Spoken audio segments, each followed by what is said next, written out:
Halo, saya Pauline Juliana Haryanto dari kelas 10 IPS 1 nomor absen 24. Pada kesempatan kali ini saya akan menjelaskan mengenai materi agama kelas 10 semester 2, yaitu sengsara, wafat, dan kebangkitan Yesus. Apa saja yang akan dibahas? Yang pertama, latar belakang Yesus dijatuhi hukuman mati. Yang kedua, makna sengsara dan wafat Yesus. Yang ketiga, kebangkitan Yesus dan maknanya. Yang keempat, kenaikan Yesus ke surga. Langsung saja, yang pertama, mengenai latar belakang Yesus dijatuhi hukuman mati. Pada mulanya, Yesus ke dunia sebagai utusan Allah untuk mewartakan kerajaan Allah, baik melalui perumpamaan dan juga perbuatan seperti mujizat.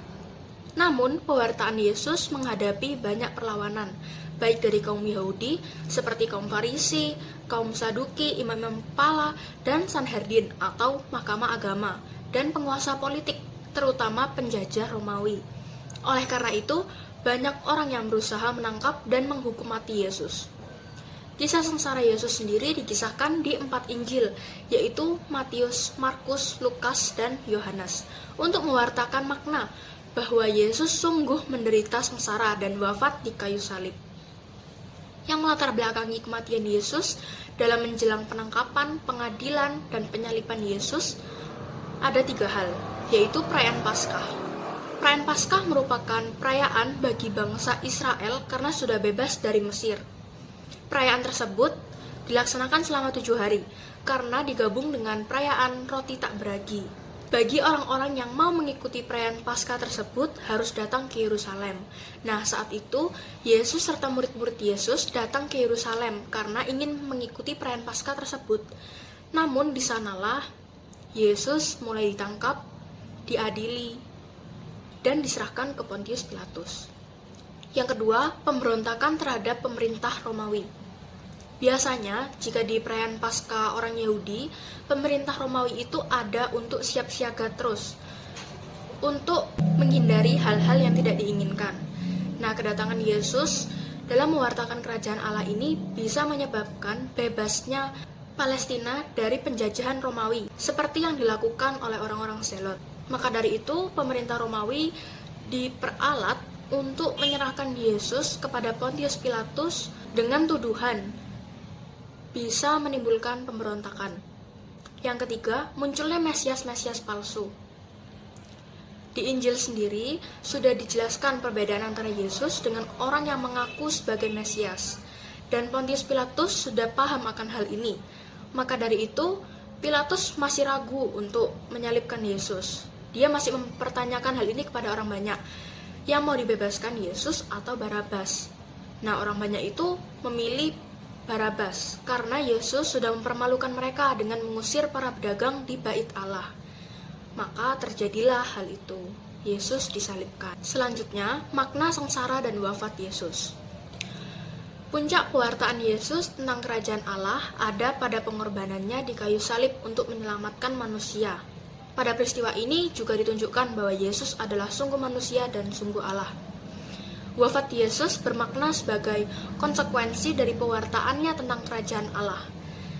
Pada awalnya, Yesus sudah tahu bahwa jika dia mewartakan kerajaan Allah, dia akan menderita. Tetapi dia tetap mengikuti alur penderitaan ini. Karena apa? Karena dia ingin semua murid-murid Yesus percaya dengan pewartaan yang disampaikan. Apabila ia lari dari penderitaan, otomatis orang-orang gak percaya dengan yang diwartakan oleh Yesus. Yang kedua, menyatakan ketaatan dan kesetiaannya kepada Bapa. Yesus tetap taat kepada Bapanya hingga ia mati di kayu salib. Yang ketiga, sebagai tanda solidaritasnya terhadap manusia. Nah, ini selama Yesus hidup sebagai manusia di bumi, dia solidar terhadap manusia sampai ia rela untuk mati hina di atas kayu salib. Wafat Yesus bermakna sebagai tanda kasih Allah. Seperti yang dikisahkan di kitab suci di Yohanes 15 ayat yang ke-13.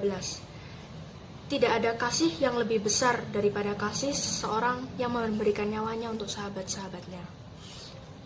Juga di Yohanes 3 ayat yang ke-16, karena begitu besar kasih Allah akan dunia ini, sehingga ia telah mengaruniakan anaknya yang tunggal, supaya setiap orang yang percaya kepadanya tidak binasa, melainkan beroleh hidup yang kekal. Jadi dari kitab suci ini kita mengetahui bahwa kasih Allah sungguh besar. Yang terakhir, wafat Yesus bermakna sebagai penyelamatan manusia. Mengapa hal ini bisa terjadi? Jawabannya ada di kitab suci. Dalam 1 Korintus 15 ayat yang ketiga, Kristus telah mati karena dosa-dosa kita. Nah, jadi wafat Yesus telah mempersatukan kita kembali dengan Allah. Selanjutnya, kebangkitan Yesus dan maknanya. Kebangkitan Yesus diwartakan melalui dua cara. Yang pertama melalui peristiwa kubur kosong, dan yang kedua melalui penampakan Yesus. Di peristiwa kubur kosong ini dimaksudkan sebagai misteri penyelamatan. Juga duka cita dan kegelapan maut sudah digantikan dengan sukacita dan terang kebangkitan. Kubur kosong juga menyatakan bahwa jenazah Yesus tidak dicuri, melainkan Yesus kembali pada kehidupan yang mulia. Pada penampakan Yesus, ini menyatakan kegembiraan Paskah.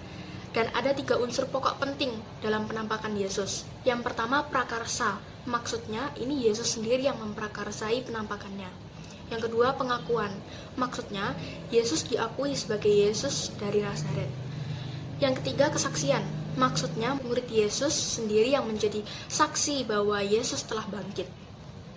Kemudian, isi penampakan Yesus jika dilihat dari segi identitasnya, yang tak lain dan tak bukan adalah Yesus dari Nazaret dan Putra Allah. Dan bertubuh mulia. Maksudnya, ia sudah kembali ke kehidupan yang surgawi. Dan penampakan Yesus sebagai bukti kebangkitannya. Untuk mempercayai ini, kita butuh kepercayaan dari karunia Allah. Kemudian arti penampakan Yesus, yang pertama, Yesus memperkenalkan para murid dan seluruh gerejanya dengan suatu cara kehadiran yang baru. Untuk tujuan ini, penampakan selama 40 hari merupakan masa peralihan. Yang kedua, Yesus ingin menunjukkan bahwa ia selalu hadir, bahkan saat tidak dapat dilihat. Nah, bentuk kehadiran Yesus setelah kebangkitannya ini ada 4. Yang pertama melalui sabdanya, seperti dalam kisah penampakan Yesus kepada kedua murid dalam perjalanan ke Emmaus. Yang kedua melalui tanda, yaitu sakramen Ekaristi. Yang ketiga melalui Roh Kudusnya, yaitu Pentakosta. Yang keempat melalui jabatan. Ini pada awalnya Petrus yang menerima jabatan kegembalaan dan kuasa apostolik, dan kemudian diteruskan hingga sekarang kepada seorang paus. Makna kebangkitan Yesus sendiri, ini berarti Yesus di dunia ini benar-benar mati, dan dari keadaan mati itu ia sudah beralih masuk ke dalam keadaan lain. Dan kebangkitan Yesus ini sebagai dasar utama kebangkitan manusia yang akan datang. Dan terpenuhinya janji-janji perjanjian lama dan janji Yesus sendiri selama hidupnya di dunia. Makna kebangkitannya ini juga menegaskan kealahan Yesus sungguh putra Allah dan berkaitan erat dengan penjelmaan putra Allah yang menjadi manusia. Disinilah yang dimaksud dengan Yesus sungguh Allah dan Yesus sungguh manusia. Selanjutnya, kenaikan Yesus ke surga. Tujuan kisah kenaikan Yesus yaitu untuk menekankan bahwa Yesus hidup dalam kemuliaan ilahi. Selanjutnya, ia tidak lagi terlihat oleh para murid. Sekarang giliran para muridnya lah untuk meneruskan pewartaan kerajaan Allah. Dan kita semua yang percaya kepada Yesus juga mendapatkan tugas untuk meneruskan pewartaan kerajaan Allah. Karena kita juga merupakan murid-murid dari Yesus. Makna kenaikan dari Yesus yang pertama yaitu langkah yang jelas dari kodrat Yesus yang masuk ke dalam kemuliaan Allah.